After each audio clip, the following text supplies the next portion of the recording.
Hi, everyone, and welcome back to Reflect Forward. I'm your host, Carrie Siggins, and I'm so glad you are here today.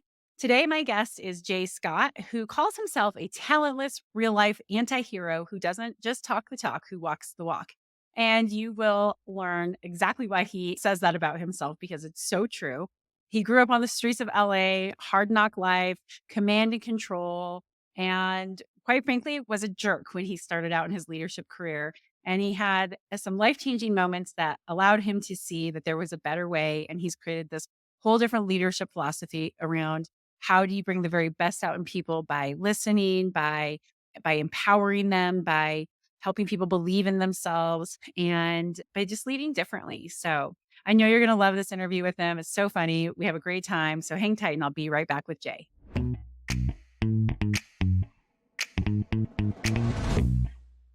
All right. Welcome back, everyone. I have Jason Scott, who goes by Jay, with me today. And we're going to talk all about what he does and where he comes from and his amazing philosophy on leadership. So, Jay, thank you so much for joining me on the show today. Thank you for having me. I'm excited to be here and talk to you. All right. So, tell us to get started a little bit about your company, why you founded it, what you do, so we have some context of your background. I love answering the question why I founded my company, but let me start with what it does. We help leaders and their teams get the outcomes that they need. Like we build winning teams, and we do this while keeping humanity front and center. So the idea is that people on winning teams have better quality of life. They're not answering their phones in the middle of dinner. They're not working weekends. They're not getting yelled at for answering the phones during dinner, and their financial prosperity is secured. Like they're winning. And so we're really in the business of helping teams succeed and therefore contributing to people having a better quality of life. Why did I start the company? So let me start with I was 27 when I started the company. So I started the company because of hubris and pride. Like I was going to be the best and I was going to make a lot of money. And I started the company for all of the wrong reasons. But the one thing I had right was there was this need to help companies and their leaders and their teams get the outcomes that they think that they need. But I had no idea what I was to. Like the thought of that a 27-year-old high school dropout could start a company that helps the Fortune 500 gets the outcomes that they think that they need is frankly ridiculous. I love it. I love the ambition. It's how you make big happen though, is you go for it, right? Even when you're young It, and dumb. yeah, exactly. Ignorance. That's the other thing. Like ignorance. Like I didn't know what I was getting into, so it wasn't scary. Yeah, totally. All right, so where did the name come from? Give the background with the name because I love your name. Oh man. Okay. th- So I'm an overthinker. It's gotten better with age, but I grew up like in the early days of Microsoft and Apple, and IBM was the 10,000-pound gorilla. And so I'd hear stories about how in interviews, IBM would ask people, like, what does IBM stand for? And if you didn't know the answer that it stood for International Business Machines, you couldn't work there. They wouldn't hire you. So here I am, 27 years old, and I'm looking for a name for my company. And I knew I wanted an acronym. Right? So I came up with a name that made a cool acronym. So really, it was about backing into 120 VC. But what it stood for, don't make fun of me, it stood for 120 degrees venture. I'm going to clarify for people because this is why we got rid of it, meaning business construction. So I saw us in driving these large projects. We weren't building buildings or anything. Have we led the building of buildings? Yes. But most of our projects are IT. In my mind, I'm like, we're leading business construction. And if you look at a business life cycle or a large project life cycle, there's three major components. There's the money, the capital that has to be invested. There's the thing that needs to get done, the dream, the vision, or whatever you want to call it. And then there's the intellectual horsepower that brings those two things together and makes them a reality. So we were 120 degrees of the 360. We brought the intellectual horsepower, which ultimately backed us into 120 VC. And then for the first 4 years, people would send us resumes that were like plumbers and electricians and carpenters, and people would call us to see if we did home remodels. And so I was like, let's just get rid of the long name. The short name's cool. Yeah. So these days, I either avoid the question or I'm working on making something up. It stands for like 120% or 120 volts of Goal. electricity. I don't know. Yeah. Oh, well, I had to ask because that's where my mind went. And I was like, okay, so what's the VC? It's not just V. So there has to be a story behind this, but that is very complicated. It is. Yeah. Yeah, too complicated. So we're just 120 VC. I love it. So tell me, how did you figure out how to land big clients? 27, you don't know what you're doing. You're ignorant to know that maybe this is impossible, but it's obviously not because here you are. So how did you do it? How did you build your company from where it was then to what it is now? Tenacity and luck. So Yeah. I left the Navy at 24 and went to work at Universal Studios. I got my job at Universal Studios because my mom was the executive assistant to the CIO. And everybody knew it. I was qualified for the job because I was in IT in the Navy and I was also a rescue swimmer. So I got a job in IT, but then I worked really hard and very quickly was managing some of their largest global projects. So I was there 4 years. When I did the same thing there that I did in the Navy, I volunteered to do everything that sounded hard, which is how eventually I got my hands on some of their largest projects. And I just worked hard and I succeeded. That said, in that time, I was working with senior leaders. So I worked with the CIO at Universal Music Group. I worked directly for the CIO at Universal Studios. I actually ran the Polygram Universal Music distribution merger. And so after Y2K, I left Universal because I was going to start a company that was going to solve this problem of getting things done for all these other big organizations. And I just got lucky. This is crazy. A small boutique consulting firm called me and they said, "Hey, we've got this opportunity over at Sony Pictures. Would you be interested?" So I was going to sub. They brought me on as 120 VC and I was going to sub through them to Sony Pictures. I come up the elevator and I walk out into the lobby and there's Justin Yaros, the old CIO from Universal Music, and he's the CIO now Wow. at Sony Pictures. And he's like, "Hey, what are you doing?" And I was like, "I'm here to talk to a guy about get some projects done." He said, "Who?" I said, "This is a guy's name." I mean, I've been told this story in like 30 years. And he's like, "Is he in that conference room right there?" And I was like, "Yeah." He goes, "Hold on." So he walks in. He's in there like 5 minutes. He walks out. I go in. I don't say a word about it. Francis, the guy I'm interviewing with, doesn't say a word about it. We get through the interview and he's like, "Okay, good." And then he asked me, "How come you didn't tell me you know Justin Yaros?" And I was like, I didn't think it had anything to do with what we were here to talk about. So that's how I got my first consulting gig. I did a good job for somebody that went somewhere else. And Yeah. frankly, the vast majority of the work or the businesses that we've worked with in the past 23 years were exactly that. We did a good job for somebody somewhere and had broad recognition. And then we get calls or encounter somebody else. So 95% of the people that we've delivered large global projects for were people that we knew that had seen what we had done somewhere else. Ah, that's such a cool story. And it just goes to show you never burn bridges, always do a good job because you never know where someone's going to go and how that person's going to pop back up into your life.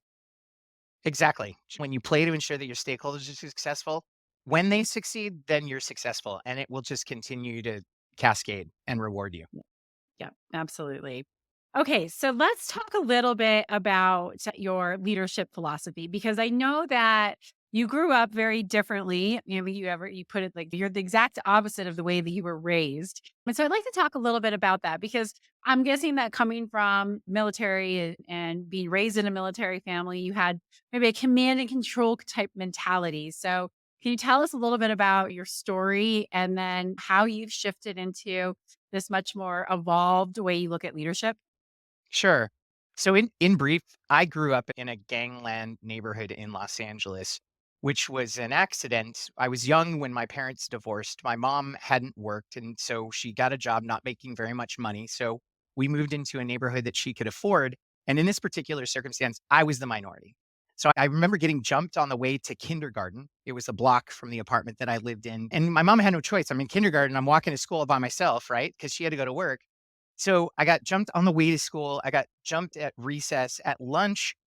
This is so silly. I watched a lot of TV. I didn't know how to fight, and I had a lunchbox, and these kids, they surround me, and I was like, "I don't wanna get beat up again." So I start spinning around in a circle as fast as I can with my lunchbox, and one of the kids tries to grab me, and it smacks his hand, and he yelps, and I split. I learned right in that moment that I was actually fast. I was built to run. So anyway, they chased me home after school. It took me 6 months to start fighting back for myself, and this is really beyond my dad being just a barking command and controller when he was around in and out of my life. This was my first lesson in sort of power mentality. That's just how it works. If you couldn't defend yourself, you were going to take a beating. If you could only defend yourself against the medium guys, the big guys were still going to pick on you, etc. So then I joined the Navy, and it's all about, hey, if they outrank you and they ask you to do something, you do it. And every bit of my childhood and early adulthood was surrounded by this sort of commanding power dynamic. So when I got out of the Navy and got my first job at Universal Studios, I thought I needed to be the boss. And God, oh my God, I, I don't ever want to meet young Jay. I mean, people liked him. He was likable, but I'm embarrassed at the things that I said to people, like, the first time I was a manager out of the Navy. I sometimes wake up still thinking about it, and so, anyway, long story short, I played for me. I was playing for me, and I was really good at getting things done, and when I was successful, then my stakeholders were successful. So, my model was, I'm awesome, and therefore, the people that hire me will benefit, and that was exactly my mentality when I started 120 VC. And so again, I was succeeding for me, and then everybody around me just benefited. Somewhere along the way, I don't know, nature, nurture, accident, I don't know. But it's impossible to be a human and not have truly human moments with other people. And so I started realizing when I was more collaborative with people, that sometimes people wouldn't get stuff done. And so like I'd put the pressure on them. And other times I just would ask what's going on. And I showed care and they opened up to me. And then we'd have a truly human moment. And I enjoyed that much more. They obviously enjoyed it much more. And so over a period of time, that just became more my go to. And then one day I realized that in all of those moments, I was actually playing for them first. And when they were successful, I was successful. So the dynamic still worked and it felt better. And the last thing, and this is really important, I also realized I might have gotten stuff done when I was the bulldog, when I was pressuring people. They'd get it done, but they certainly weren't looking out in any way, shape, or form for my best interest, right? When I truly led, meaning I worked with people to help them architect their own roadmap to a shared goal and then supported them in accomplishing that, because human beings fundamentally want to be successful at home with their friends, their families, and at work, right? So, in any situation, whether with the boss or the bulldog or with the leader that cares for them, they're thinking, okay, how am I successful at work? With the bulldog, they're going to be successful in spite of them. With the leader that cares for them, that puts them first, in thinking about their success, they're going to make sure that they've got you covered too. Right? So this control thing that first of all is an illusion because all the people that buy into this command and control, I have to exercise my power because if I don't and they get it wrong, this affects me negatively in my career first. There's just a higher degree of likelihood that they're not going to cover your back. They're not going to have your six. And more importantly, if they don't want to do it, they're just not going to do it. And with technology and global work and work from anywhere, people can avoid you. So, in the situation where you are putting the interest of your team first, meaning when they're successful, you're successful, they're going to choose to play for you. You don't have to control them. They're going to feel like when you're walking them through, asking them questions that help them figure out how they're going to accomplish the thing. I can tell them how to accomplish it because I've already been there, but that's optimized for me. More importantly, are they going to really understand everything behind how I came up with this solution? Whereas if I help them figure it out by being curious and asking them questions and challenging their ideas, they're learning, they're growing, they're going to feel very confident about their approach to accomplishing it. They're going to be bought in and they're going to feel like I helped them. So as they go out there into the wilds of our organization, they not only have their back, but they have mine. No control is necessary when you're helping people. So that's a huge shift that you went through. And I went through something very similar. I actually hit rock bottom when I realized, okay, I'm just like a narcissistic asshole. There's no other better way to put it. That I only cared about myself. Zoom high five. Ah, Yeah, yeah, right. I Yes. was there with you. And I had to have this like kind of shocking moment that helped me. It was an inflection point in my life. Did you have that in this journey, or was it just because you started seeing more positive responses from people? Did you have to hit a personality rock bottom, or was it just truly like this just evolution that you figured out? That's interesting. I hit rock bottom after I started trying to figure out how to be like the servant leader, really play Yeah. for the team. Where I was empty. I felt like I had so much to contribute in this one life that I get. And I've never been okay with the fact that it ends. As I get older and I get tired, I'm like, okay, maybe it'll be fine. But I feel like I had this finite amount of time and I was doing stuff, I had a good resume. At the end of the day, my team led Trader Joe's nationwide merchant processing system upgrade when they had to move from the swipe to the chip. We helped them complete it in 6 months. Visa and MasterCard called it a flawless implementation in record time. And that's awesome, right? Except for nobody cares. Nobody cares anymore. They cared for like 5 minutes. It got done. Executives got their bonuses. And so I was doing these things and I had a beautiful home in the Hollywood Hills and I had a fancy car and I just felt like none of it mattered. What am I doing with my life? And again, I was already on this journey of put the people first, have the truly human connection, work collaboratively as a team. And then I read a book co-written by John Mackey, the co-founder of Whole Foods, and Raj Sisodia, called Conscious Capitalism. And it was more than along these lines, but also much more thought out by people that have decades of leadership ahead of me. And that's when I was like, okay, this is more than I'm feeling like this is the right way to do it. This is my mission. And so somewhere in this time period, I got invited to go to the Stay in Leadership Academy, which is an invite only year-long program out of Dallas, Texas. They're heavily affiliated with Conscious Capitalism. And that's where I came to my leadership purpose being to inspire others to reach for their potential. So this became very intentional on my side to be the best leader that I could be. And somewhere along the way, I realized that's what we do for a living. We're not just going in and managing people's projects. We're actually helping them get the outcomes that they need. And so we started teaching and we started enabling. We realized that leadership in itself, project management, product management, organizational change management, these are all change disciplines. But leadership in and of itself is a change discipline. Nobody hires a leader because they want their organization to be the same in a month, 6 months, or a year. So then you asked about rock bottom. When I first encountered this servant leadership thing, I misinterpreted it as if I'm just awesome to everybody, they'll just work hard and kick butt. And I almost put myself out of business. My business was my whole life. It was like my first child. I had put everything into my business. I didn't have a personal brand. I didn't know what I was going to do. I thought I was going to have to go get a job. I got literally diagnosed with PTSD from the trauma. I worked through that and I saved my business. In honesty, I learned so much more during that time about being a good leader, what it takes, more importantly, how to run a business successfully, how to market a business successfully than I had ever learned the 12 or 13 years before that.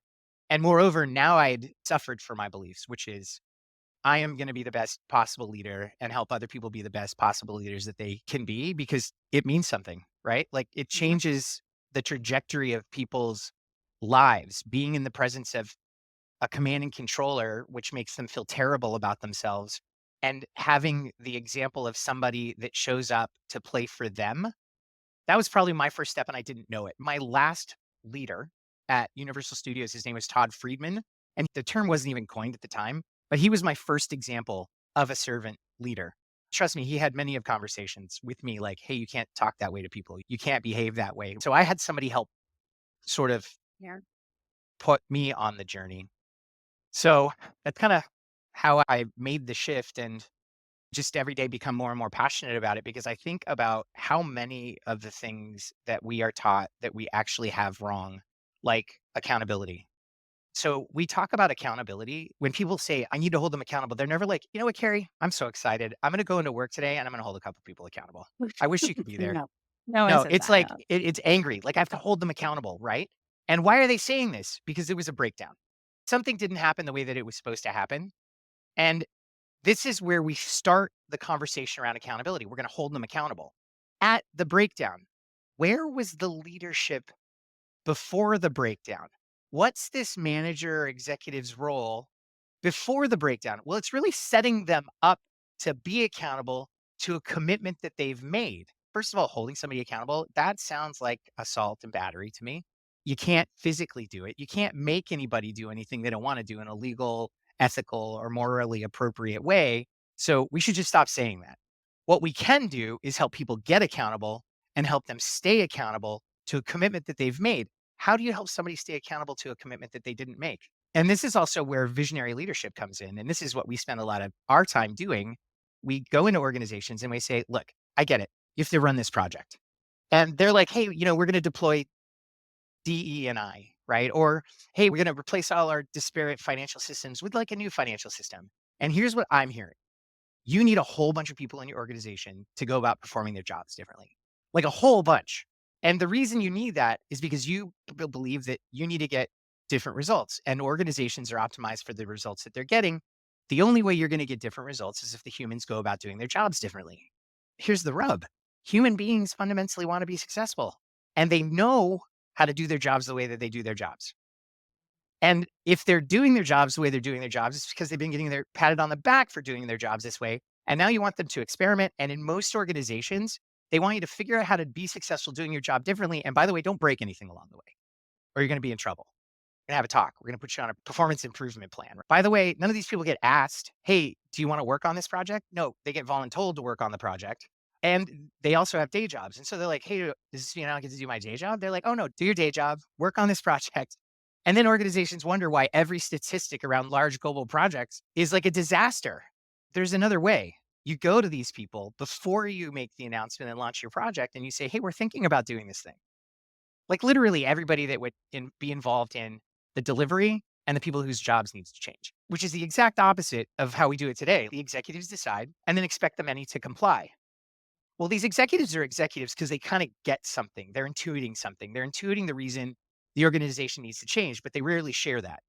So if you go to these people, the people that are going to have to do the work or change how they're working, and you say, hey, we're thinking about doing this thing, and we think it solves this problem for the organization, right? Like, because there's only three reasons to drive a very large change in a big company, and that's to improve customer satisfaction, team member satisfaction, or profitability, and none can be at the expense of the other. When companies do that, like our beloved Google is no longer our beloved Google because they recently went to increase profitability at the expense of their team members. There was a different way to do that. And they didn't. They did it the quick and efficient way, and everybody's mad at them. They're no longer beloved. There's a way to do this to where it's not at the expense of each other. More importantly, if I were to leverage the collective IQ of all the people that have to do the work and all the people whose job is going to change, meaning they've been there successfully, right? And worked with them to figure out the best way to do this versus having that come from top down, which approach is going to be smarter?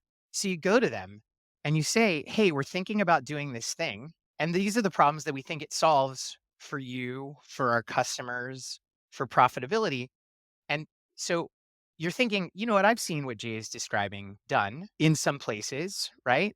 But the big mistake they make at the end here is then they ask for feedback, open ended feedback. Are you in EO, by the way? I'm in YPO. YPO. Okay. So you know about experience shares. Oh, yeah. Mhm.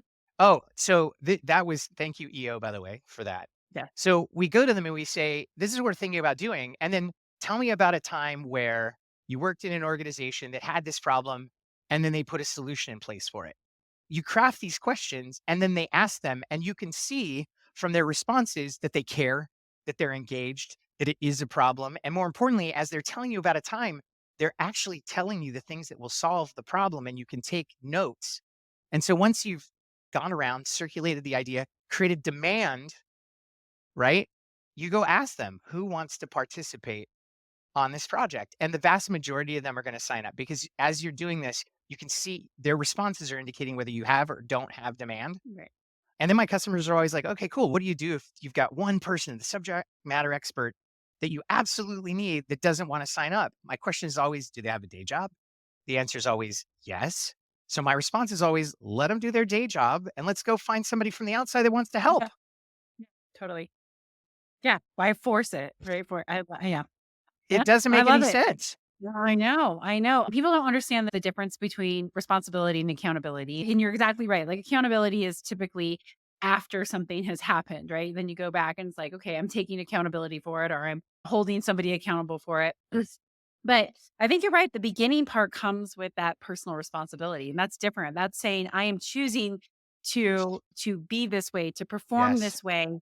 It's a personal choice and it's forward looking. And that's where leadership really comes in. It's one, if you have to hold somebody accountable, I think you're spot on. Did you hold yourself personally responsible for leading the way that you needed to lead? Did you set clear expectations? Did you have the right conversations? Did you course correct? All of those things. And when you flip this whole idea around of the buck stops with me, personal responsibility is everything. I think it changes your relationship with accountability, but so many people don't do that. People just interchangeably use the word responsibility and accountability, and they're so different. And when you do what you just did and get excited people about the project and get them to give input and idea before they commit to it, they feel personally responsible for it, attached Yes. to it. There is not this like, okay, well, now I just have to do it. And therefore I'm going to have to be held accountable to get it done. Right. They're in. They Yeah. volunteered. Yeah. And so I Yes. always say that our goal as a leader is to help people architect their own roadmap to a shared goal. And that thing that we just talked about is getting them to sign up to a shared goal. That's where it starts. There first has to be a shared goal Yeah. before we can help them figure out how to get there. You said something that I want to jump on like a grenade. Yeah. Can I? Yeah, of Okay. course. So responsibility, accountability, taking responsibility. This is another thing I think that we have backwards. There are a lot of people, a lot of managers and executives out there that are so proud that they will say, "That was me. That was my fault. I told them to do it." They are so proud to take the blame. But I don't think that's what taking responsibility actually looks like. I'll tell a quick story. We had a team member that got promoted to what we call associate practice lead. So, man, it's their first management position with 120 BC. She has a practice lead who was going through cancer and he couldn't really be present. By the way, our bad. She was left to her own devices out with a client and she made some pretty big mistakes. And so when we sat down to figure out like how to address the breakdown, she was so hard on herself. Like just it was so hard for me to watch it because I kept having to pull her back from like the blaming herself and the whipping herself. And at one point she was like, "I think you should just demote me." I laughed, which is funny because she was like, "Why are you laughing?" And, my first employee is still with the company. He's also been my best friend since I was 11 years old. He's the GM, Jake Reich. So he's in the meeting. And Jim Adams, who's one of my oldest, longest standing practice leads, is in the meeting. And she was like, "Why are you laughing?" I was like, "There's no way I'm demoting you." I was like, "You've been sitting here telling me that you own this. You're taking responsibility for it." I said, "If I were to let you out of fixing this problem, that would not be taking responsibility. Like, we gotcha. Get back in there. Yeah. Let's solve this problem." Yeah. That's what taking responsibility looks like. Yeah. And it's really funny because she went from beating herself up to like feeling like she had an emotional way out because she saw it. She had that light bulb moment when I explained it to her. And even though she didn't want to because she felt terrible, she was like, "Yeah, if I go fix this, this is me taking responsibility." And I was like, "That's correct." I love it. I love it. So I have a totally different example, but a similar aha moment with one of my employees, a senior engineer, and he got feedback on a product that we put so much time into it as a company. And we missed the mark on a couple things. And it was really great feedback from our customer. But he was upset because he had this attachment to, he's an engineer, right? They're attached to their work. And he was really upset. And he said, not having this vision ahead of time, this is a failure of management. And so I talked to him about that comment. And I said, you know what? I can totally stand up here and say, it's my fault. I should have been making sure that we had a plan written out to get all the customer insight before we started developing this. I didn't set clear expectations. I can stand up there and say 100%, it's all me. I'm willing to do that. No problem. The buck always does stop with me. Right. But does that help you? And he's like, well, no. And I said, "So, what is it that you're really feeling right now?" And he's like, "I'm just disappointed. Like, I'm just disappointed. I'm disappointed that we designed something that somebody didn't want." And I said, "Okay, so let's look at us as a company. How many mistakes that we're a disruptive company? How many mistakes have we made along the way? A lot. And what have we learned from them? Where are we now because of them?" He's, "Oh, well, with like these two, like we wouldn't be where we are. We wouldn't have pivoted because of it." Exactly. How are you going to look at this? How are you going to be a learning engineer and say, I'm okay with being able to take feedback and I don't have to have every single thing spelled out to me when we're trying to build disruption so that I feel comfortable that I'm always going to get it right. And then he said, "You're right." And I was like, "Do you want to be a learner or do you want to be a person who just has it all handed out so that you don't have to feel bad if something that you built doesn't work. And he's like, I want to be a learner. And I said, so doesn't that just change this whole idea of where responsibility lies? I'm can to stand up there and take it, but how does that actually help you? And he's come back to me multiple times to just say how like powerful this conversation was about like truly being able to own his own ego, his own reaction, his own attachment to his projects, and how it's an easy out to say this is a failure of management rather than looking at himself. And so I was like, that's the power of responsibility right there. That is fantastic. That's such a great question, right? As you started talking and like he said, this is a failure of management. I heard Brene Brown in my head. And she says that blame is the discharging of Yeah. dysfunction and pain, Yeah. but it has an inverse relationship with accountability, right? So he's blaming management so he doesn't have to feel bad. But your question's so powerful. How does that help him? How does he Like, improve? you didn't have to psychoanalyze him. Like, you didn't have to give him a lecture. You just were like, hey, I hear you and I own it. But you know what? For you, I want to be there for you. And I'm just wondering, how does that help you? Oh my gosh. I'm putting that in my toolkit. Yeah. Thank you. Well, Yeah, it was a that is powerful absolutely hands down. conversation. Yeah, the best Yeah, thing that's happened powerful. to me today. Thank you. Yeah. Well, thank you. I've gotten so much from you. So I'm glad that I could share a nugget. And this is such a powerful thing, understanding for people, because the opposite of responsibility is not irresponsibility. It really is blame, it's victimhood. Because when you're Yeah, not taking responsibility, even if you are a victim of circumstance, because there are so many things that happen to people that they did not bring on, that they did not deserve, but they still right. can be responsible for how they show up, how they Mm, respond to it, and that's the power of responsibility. But the opposite of it is blame, because if you are saying failure of management, I didn't have the tools that I needed, I was set up for failure, my least favorite statement on the planet. I ran out of time. I did the best I could. Those are all just victimhood statements that takes away your own personal power. And yeah, that's what I try to teach my employees is you can empower yourself. It doesn't have to be anybody bestowing power. right. You Nope. can do it by taking responsibility. Absolutely. Leadership isn't a Yeah. position or a Yeah. rank, right? Like, I hear that all the time. Like, I just didn't have the authority to get it done. And I'm like, Yeah. who appointed Martin Luther King the leader of the human rights movement? Like, nobody, right? Yeah. He He just just stepped up acted and on did his it. beliefs and people followed. All it requires Yeah. is for you to have a vision that Yeah. solves a problem that other people think that they have, and they will follow you.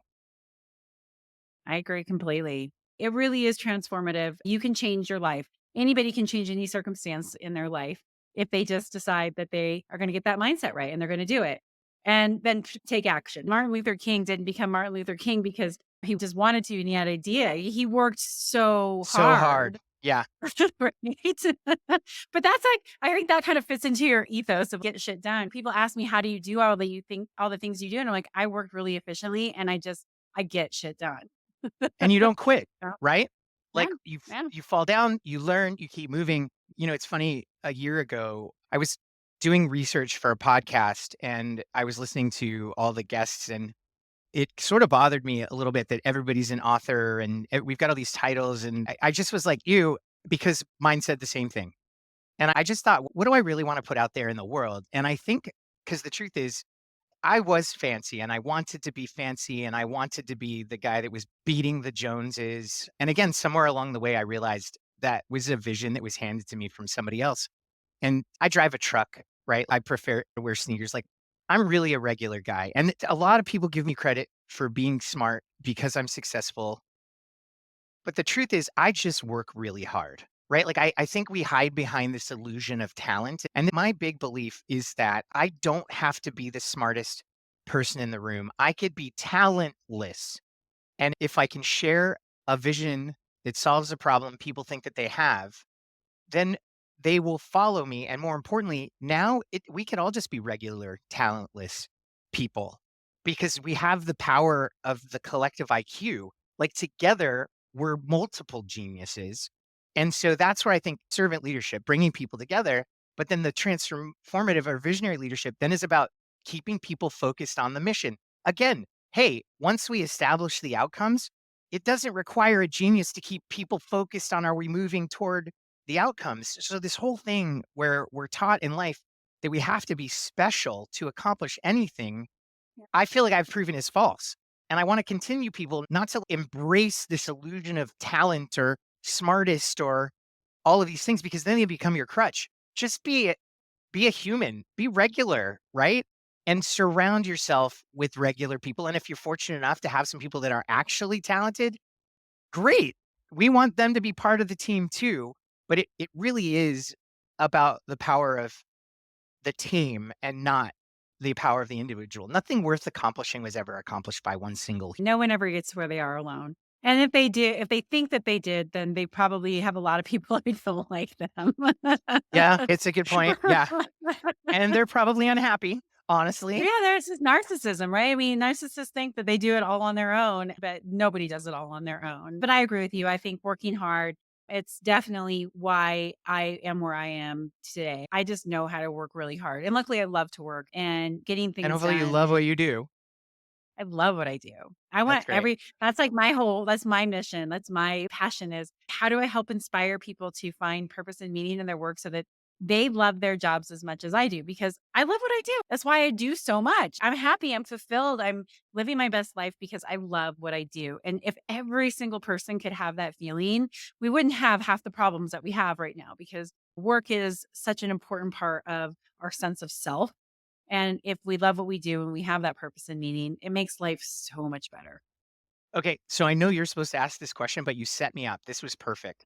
So, Carrie, if I were a 21-year-old, 22-year-old, just getting ready to graduate from college, and you know that I've been asked my whole life, what am I going to be when I grow up? What am I going to do? What advice would you give me about figuring out where I can find purpose and have impact so I can love what I do? Two Because it feels like things. such a giant decision, and It if I is. get it It wrong, is. I'm gonna be miserable, right? Totally, and you're right, you will, but that's part of the process. So first of all, be okay with it being miserable. Like, you have to have crappy jobs and do things that you don't like to figure out that you don't like them. Do lots of different things. Try lots of different things so that you're like, "Yeah, that feels good. This feels right. This it feels like it fits. This doesn't." And that's okay. And then when you find it, practice it. Because Yeah, that's how we find purpose and meaning in our work, is when we find mastery, and we only find mastery. mastery when we work hard at it and we practice at it. So practice, practice, practice. Get good at what you do, but try on lots of different things and be okay with having some really shitty jobs that make you feel really crappy, because that is part of the process of figuring out what you love to do. I love it. And back to mastery, this is very important, and I really think that they should teach this in school somewhere. Learning something is hearing it, seeing it. Mastering something is practicing it, and the first stage of mastery is incompetence. That Always. said, go try the job, and if you hate it at first, hang in there a little while longer while you're learning, and if it doesn't get good, then try something else. But no, you're probably going to hate everything new for a little while because none of us like to feel incompetent. Just a very quick story. Like a Yeah. month ago, iOS Outlook put an update that moved my calendar icon from where it was over here to over here. And they don't tell you, right? So I open my phone, I press a button, and now I'm in this apps thing. And I was like, what is happening? And so I went back and they moved the button, and I was like, because I just wanna get in my calendar, and now I couldn't get in Ugh. my calendar, so I'm frustrated, right? So, a little while later, I pick up my phone, I go to get in my calendar, I go into this apps thing again, and I'm just like, "Ugh, Damn why you, did they move it?" Apple. Right, I was like, "Damn you, Apple." I like 4 times, and then I was like, "Jay, you're gonna have this, it's gonna be fine in a week, don't forget the first step in mastery is incompetence, you're just feeling stupid, but you're gonna get this." And I just let it go. From then on out, I was not mad anymore when I hit the wrong button, and I just reinforced in my mind, "It's over here now. Hit the button." Took me a little bit longer than I thought, like, I thought, "Hey, a week." It took me 2, but I got it now. Oh, I remember when they got rid of the home screen button. Oh boy. It takes you back. It took forever. It took forever. Okay, perfect. So this is so much fun. I could talk to you about this all day, but we do have to wrap things up. So I do have one last question, my signature question, and then I want you to tell us what you've got going on, because I know you've got some stuff that's coming up that would be interesting for listeners to check out. The name of this podcast is Reflect Forward. What does Reflect Forward mean to you? Well, I think it's sort of thinking about where I've been and how I want to apply what I've learned about myself and interacting with others in my future. I love it. So true. It's that simple, isn't it? Reflecting forward. Reflecting forward. Cool. All right. So tell us, how can people find you? What have you got going on? Anything that you want to tell listeners about and promote? I speak several times a month to the general public. So the best way to find out where I might be speaking, and these are when I say several times a month, all virtually. So if your listeners are interested in hearing about other things that may be running around in my mind, they can find me personally at jasonscottleadership.com. That's my speaker website. I also lead several talks for 120 VC, and we have an events page on that site too. And then lastly, if you guys want to connect with me on LinkedIn, all you have to do is tell me or is say that you heard me on Carrie's Reflect Forward podcast. And it would be and you have to promise not to try to sell me something because I'll unfriend you right away. Just, hey, heard me on the Reflect Forward podcast. Then I'd be happy to be connected with you and talk with you and answer your questions and help you navigate your leadership journey. I love it. I love it. I'll share all those in the show notes as well. But this has been so much fun. Thank you so much for coming on the show. And I love your stories. And I think our leadership philosophies are just so aligned. So it's really fun talking to kindred souls. Kindred souls. Yeah, it was a blast. Thank you, Carrie, so much. Zoom high five. High five. Ah. Yay. Yay. Okay. All right. Hang tight. I'll be right back, everyone.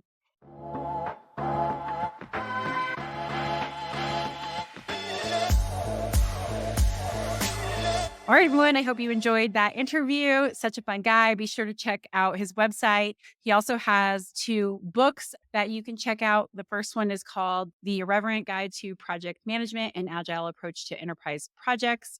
And then It's Never Just Business, it's about people. I'll include those links to his books in the show notes as well. So I hope you enjoyed this podcast. Take care. I'll see you next week. And if you like this podcast, please subscribe to it, write a review, share it with a friend. It helps with the algorithms. And please be sure to check out my book, The Ownership Mindset, a handbook for transforming your life and leadership. You can find it on Amazon and Barnes and Noble for pre-order. I really appreciate the support. If you're interested in buying a pre-order copy to help me with my goal of hitting the Wall Street Journal bestseller list. So thanks so much. We'll see you next week.